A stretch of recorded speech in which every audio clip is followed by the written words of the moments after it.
with this press conference that you have. We've had a couple other things that have come up in our program. First off, we have one of our players, Larry Oladipo, that's been charged with domestic battery. Of course, that's a serious offense to be charged with. As our university policy, he's been suspended indefinitely from our program. The university, of course, will go through an investigation with that. Our football team will move forward with that. There's not a whole lot more I can tell you about that situation, except he's suspended from our football team. Something that's really personal to me, and I've known Hardy Nickerson since 1996. Our relationship is a lot more than just, coaches working together on a daily basis. We've been through an awful lot. It's a personal relationship that you have whenever someone, leaves the program. It's tough. Hardy came in yesterday morning and of course resigned his position as defensive coordinator for our football team for personal reasons. I think since then, Hardy's gone into detail a little bit more, some of the reasons why. But again, it's a tough day, tough time for our program. We're not satisfied with a lot of things that we're doing football-wise right now. Of course, defensively, we hadn't played good defense, but you kind of work through some things. But when medical issues come up, of course, they can make you do some things that, that you ordinarily would do. And so anyway, with that, as I look at whether it's an injury or case in this case a resignation, there always has to be another plan when things go wrong or go a different direction. And we have a plan in place on what we're going to do. I've been involved with the defense. I'll call the plays defensively this week. We're going to move Rob Wright, a guy that's been in our program for 3 years, who's grad assistant, and now he's been an analyst with our linebackers. We're moving to the linebacker role. Other guys on our staff will take on additional duties, and we'll move forward ahead with Minnesota this week. As I said, there's disappointment with where we are, with 3-5 record. At the same time, as you look at a game, we're, it's late in the third quarter, and we're behind. But most football games are won in the fourth quarter. That's when the real work really starts. So we have a great opportunity as we kind of look at this latter half of our regular season as we move forward. Injury-wise, we had a couple of injuries, a few guys that didn't finish the game, offensively, defensively. I normally don't talk an awful lot about injuries like that. We haven't actually practiced yet, so as the week goes along, we'll try to let you know a little bit more about that. Take your question. You said you'll call plays. How much is that different from previously? Just putting it together. I've been involved defensively, but I don't call special team plays, offensive plays, or defensive plays. But I have been more involved, of course, defensively, this year. And I've been involved every year defensively, but haven't been in that role. But I feel comfortable being in that role. One time last year, of course, Coach Nickerson missed with the death in his family, and I moved into that role then. So we feel like we have a plan to handle it. What's that mean? Because obviously you'll be doing more of that for timeouts, game situations, things like that. We can handle those too. During the course of a game, I know most head coaches like to think that there's 30 million things that we're doing, but we can make some calls when the defense is out there and pay attention to the rest of the game while it's going on also. That's long term. What's your thoughts long term? Long term. Right now, where we are, everything is short term. This past week as we went up there, it was just about Maryland. This week is just about Minnesota, and us putting everybody in the best position, plus have success this week. So no more than that. We have a plan that we're gonna go with the rest of this season. Feel real good about that plan based on the circumstance. That's all that's been decided. You mentioned Rob Wright, the linebackers coach. think you'll be able to do that spot? Well, Rob's been around the program a long time. I'm gonna, of course, Rob will help me, you know, with the linebackers. But again, he's been in the program 3 years. Rob knows everything that we're supposed to do. Bright guy. Been around football for a long period of time also. So, you know, under the circumstances, we have a, you know, good backup plan with him being involved in. Lovie now lost 2 defensive assistants, 2 guys you know, for a long time. Just how tough has that been for you, and what's the challenge just as the coach to handle that? Well, when you bring up personal relationships, I mean, it's tough in general. But the football part of it is things happen, and that's football. I mean, I like to always go back to injuries happen. Some where they're season-ending injuries, and you have to have another plan in place. You know, if I'm not here, our staff will continue on. That's the approach you go into every football season. You go into every game the same way. You gotta have a plan for a lot of things that can come up. Lovie, what was that conversation like between you and Hardy? You asking me about what was that conversation What like did you between tell him? Hardy and I? Yeah. We'll kind of keep that conversation to us, but, you know, whenever you're coaching, you can't finish a job, you don't feel good about that. So you can imagine how that conversation went.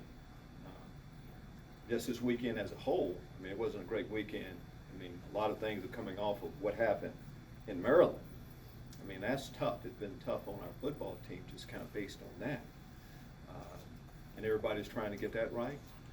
But in times of adversity, a little bit when you go through things, what I found that people tend to do this more, and that's what we'll need to be able to do.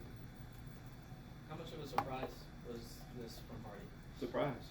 I mean, as far as how much, I mean, surprise. I mean, this doesn't happen, you know, always, but I think when major things happen like it is a surprise normally.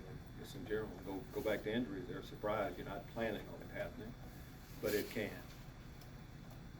Well, they didn't expect you to say how things would change, but does anything change now, like with how the defense goes about, plan scheme? I think just in general, you know, Jeremy, your reporting is different than Bob's. We have different people. You get a different twist on everything, a different look, different feel, different story. So I'm gonna do what I've been doing most of my life for about 40 years. I feel pretty comfortable moving into this role. So that's how it'll change.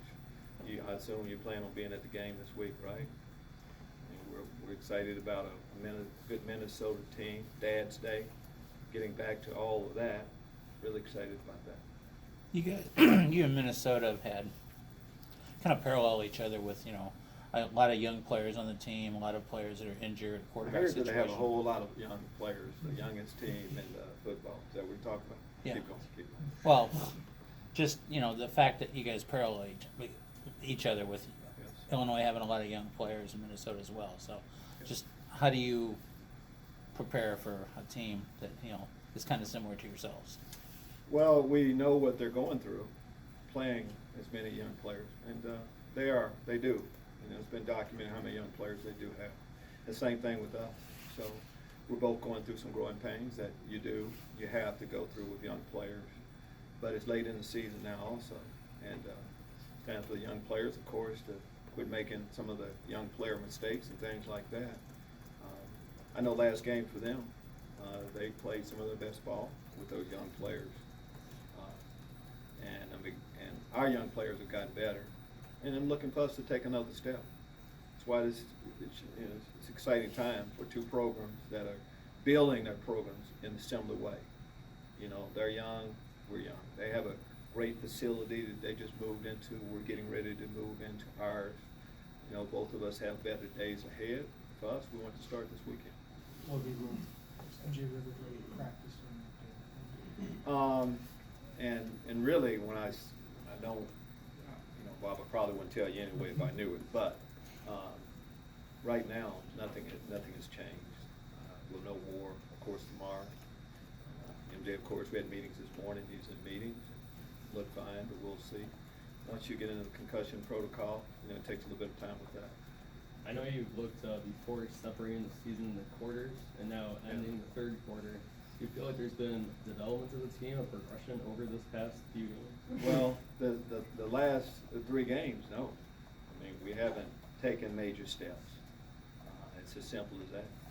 But you can have a quarter like that, where play pretty good, 2, maybe okay, 1, and you go through a quarter where it just doesn't go your way. That's what I'm gonna say about this last one, that we've kind of gone through a little bit, last 3 games, I'll say. And going the way we wanted it to, but there's more time. And we plan on doing something with that time. So much football left to go. And we've gone through an awful lot. Eventually you get over the hump. I'm just looking at college football, there's just teams that lost 3 games in a row and come on strong. You know, one in particular lost 3, won 4. So we're gonna be one of those teams that went through some things, some hard times, but came out of it even stronger and ended up finishing it up the right way. Coach, was Mike Epstein close to be playing this week? A good question. Mike is, again, and you guys are all getting better. I don't know exactly how much better for Mike, but whenever you miss another game, there's something going on. There's something going on with Mike. We'll kind of see how the week plays out. Know a lot more tomorrow at the practice. Sorry, the players on the defense obviously have relationship learning. Yes. Did they have a chance to talk to them, do you know, and have you talked to kids about it yet or not? I talked to Hardy yesterday, Okay, and the team came in this morning. I let the team know at 7:30 this morning. okay. So since then, we've been in meetings. I don't know what else has happened, but yes, of course, Coach Nickerson had a relationship with the guys. I'm sure a lot of guys will be reaching out to him. But again, there's time for all of that. Speaking of reaching out, has anyone reached out to Beret since Sunday? Of course, we have. As soon as we found out about it, which was yesterday, I have talked to him. But again, right now, I think it's out, about the charge. That's all we know. What he's been charged with, no more. I believe in letting things play out, letting the investigation occur, and letting the truth come out. And that's where we're at right now. Don't know any more than that. How did he see? It's a conversation between us, kind of keep it between us. You can kind of imagine how, whenever a player's in a situation like that, there's remorse, but we'll let that all play out. Lovie, is this kind of does he let things play out? Is it kind of a hands-off situation? Absolutely. Have nothing to do with it. Per our university, once you have a, domestic battery charge, have nothing to do. I talked to Larry, this is Larry is one of our players. From there, he's gone through the system. We won't be communicating anymore about anything like that. With situations that lead to maybe more discussions with the rest of your players and the team, We have discussion always about our team, with our team. And this is reality a little bit too. Like in the room right now, it's hard to know what everybody's doing. When you're dealing with a program our size, we're constantly talking to our guys about doing what's right. I think most of the time we know what's right. Do people step outside from time to time and do some things that maybe they shouldn't? Yes. And if that's the case, there is consequences behind it, like there is in society as a whole too. But as far as us constantly teaching our players how to be a man and man responsibility, doing what's right and wrong, that's daily. Lovie, Minnesota, what do you see of them as an offense and defense? Minnesota, good topic to have here. What we see offensively is spread offense. Coach Flack does a good job with the program. We played them a couple of times, Western Michigan, of course. Last year in Minnesota, we had a heck of a game with them. But offensively, spread attack, play hard on the defensive side of the football. We talked about, some of the things were similar, that are similar with our football team's youth and all of that. They've had a couple of injuries. The quarterback, of course, had another quarterback played the last game and played outstanding football when their starter was down. But again, a good Big Ten team. We're both, there's a lot of us around that 3-4 win area, scratching and clawing, trying to get a win. Lovie, what are the considerations you have choosing to kick a field goal versus trying to continue a drive, especially when behind? I know each situation is probably different, but. Yeah, and especially after we kick field goals and they get touchdowns. I mean, you really, lot that goes into it a little bit, whether we can hit the field goal, want to get some points, time in the game, how many other opportunities you think you're gonna get. It's just, there's a lot of things that go into it, in each one, and each case is a little bit different. What part of the game, early in the game, you wanna get points. But as a general rule, just talking field goal, touchdown, we would like to get, of course, get touchdowns as often as possible and try to avoid the field goals, but sometimes we'll take what we can get. Thank you. Thank you, Jay. Derek and Brett, I'd like to come back in the back.